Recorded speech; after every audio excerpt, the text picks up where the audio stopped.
Fala moçada, tudo bem com vocês? Tudo tranquilo, tudo em paz? Que coisa boa! Seguinte, já estamos nessa longa jornada da vida no capítulo 9. Olha só, nem doeu, gente. Vamos falar do capítulo 9, que se chama o voluntário número um. Trata, obviamente, da participação do Brasil na Guerra do Paraguai. A participação não, né? O Brasil foi lá e arrebentou com o Paraguai. Antes, no entanto, nós precisamos falar um pouquinho das questões internacionais que envolviam o Segundo Reinado, mas eu vou destacar a questão Christie. A questão Christie foi um imbróglio. Olha, esse professor fala bonito, um imbróglio diplomático entre o Brasil e a Grã-Bretanha.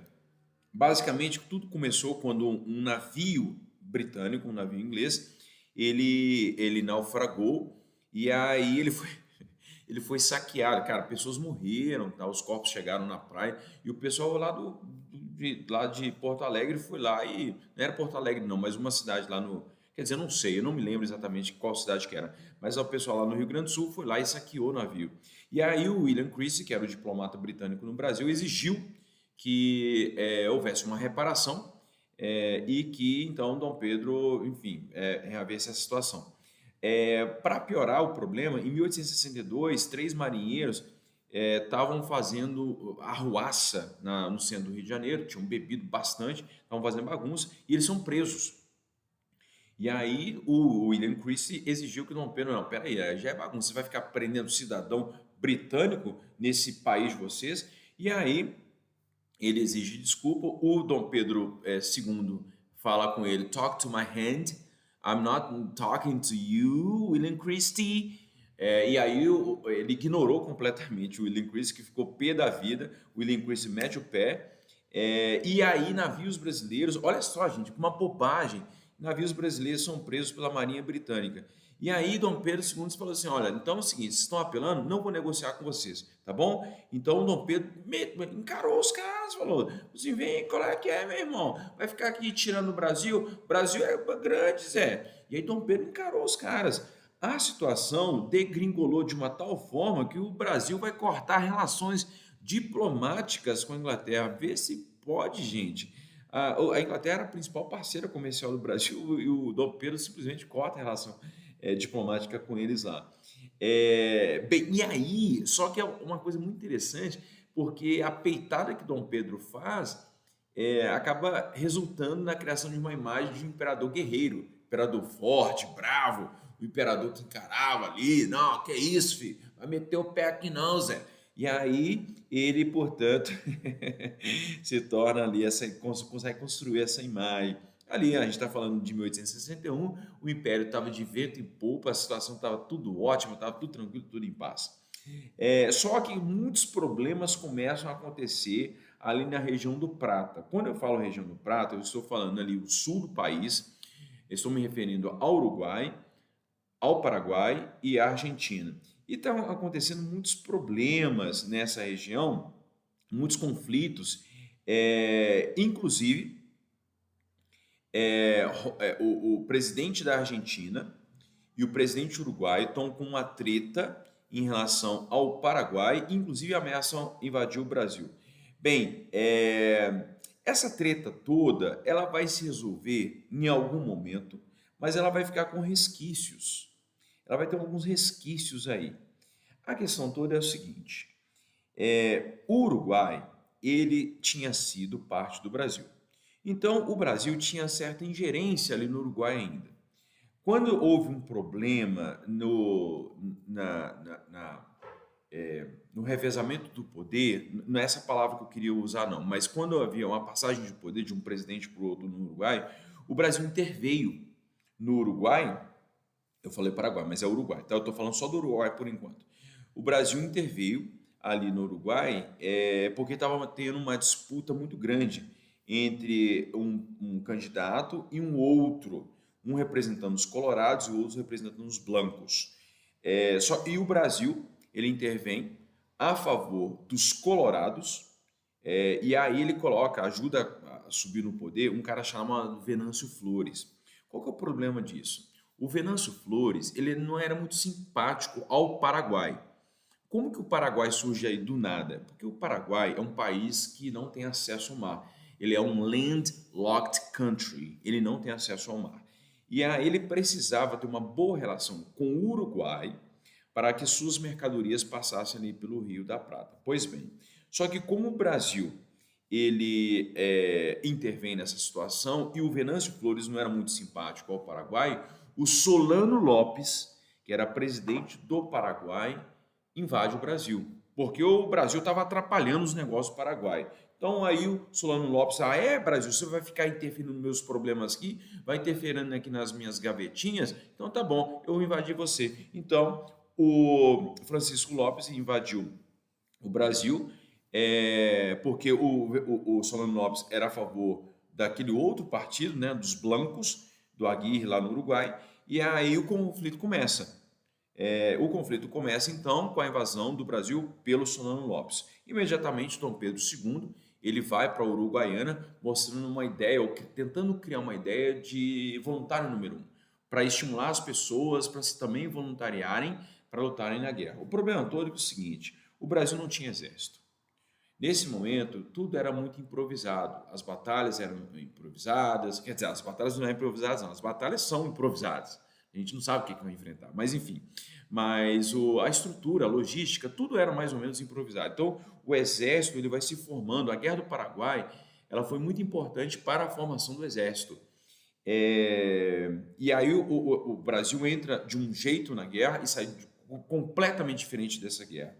Mas então as coisas começam a acontecer e inicialmente as forças brasileiras são lideradas pelo Duque de Caxias, que na época era o Marquês de Caxias. E aí ele era Marquês, ele lidera as tropas ali de 65 até 69, porque o Duque de Caxias, na verdade, ele já estava numa situação que ele estava vendo que a guerra ela já tinha sido vencida, porque inicialmente o Paraguai ele resistiu bravamente às investidas brasileiras, porque junto aos brasileiros estavam também os uruguaios e os argentinos, e o Paraguai ficou só resistindo, mas aí em 69, ali, já no final da guerra, o Paraguai já não dava conta mais de se sustentar. E aí o Duque de Caxias sai, e quem vai substituí-lo como líder do exército vai ser o genro de Dom Pedro II, o Gastão, que tinha o título de Conde de, que eu falo muito bem em francês, muito obrigado, mas enfim. O genro de Dom Pedro II se empenha pessoalmente em perseguir, achar Solano Lopes e aí consegue matá-lo, né? Vai matar o Solano Lopes. E o Solano Lopes, ele é representado em grande medida no imaginário coletivo como um grande tirano.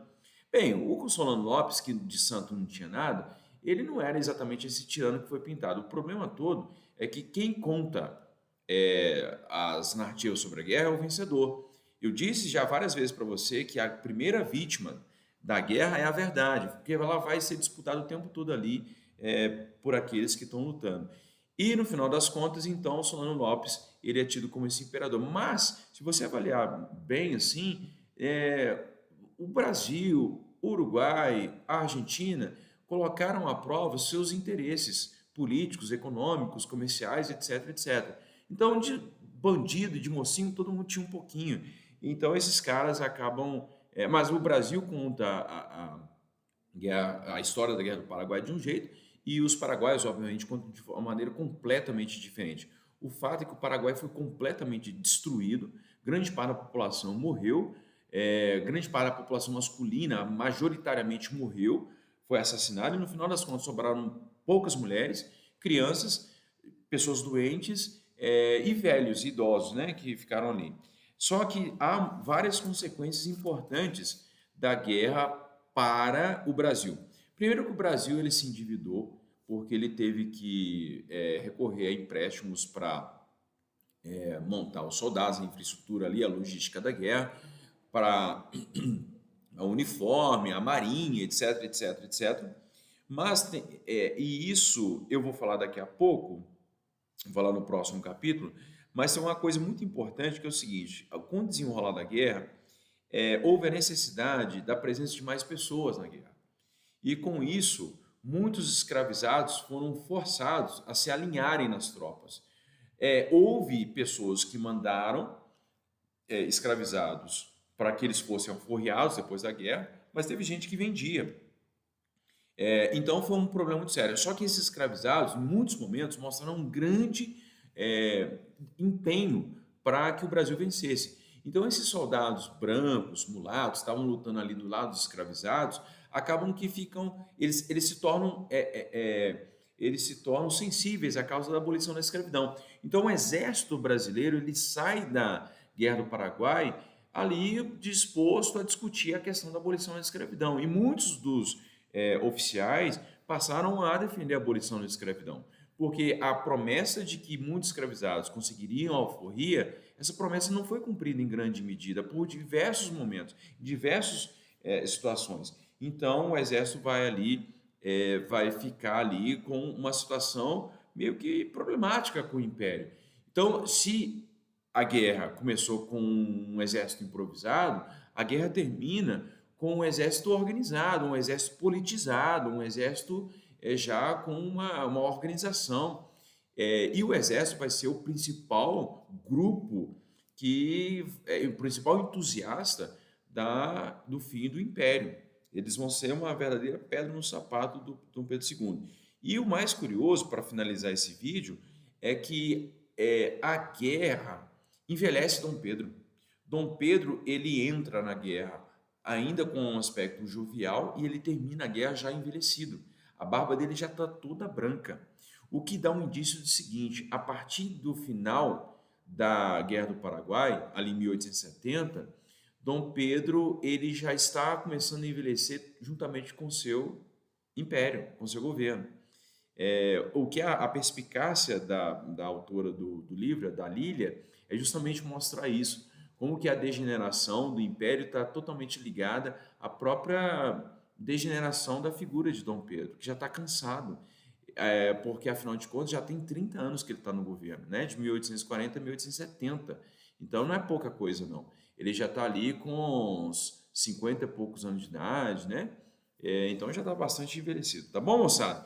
Então é o seguinte, a gente continua nos próximos vídeos. Se Deus quiser, a gente vai fazer no máximo mais 2 vídeos, tá bom? Um grande abraço para vocês e até a próxima, gente. Tchau!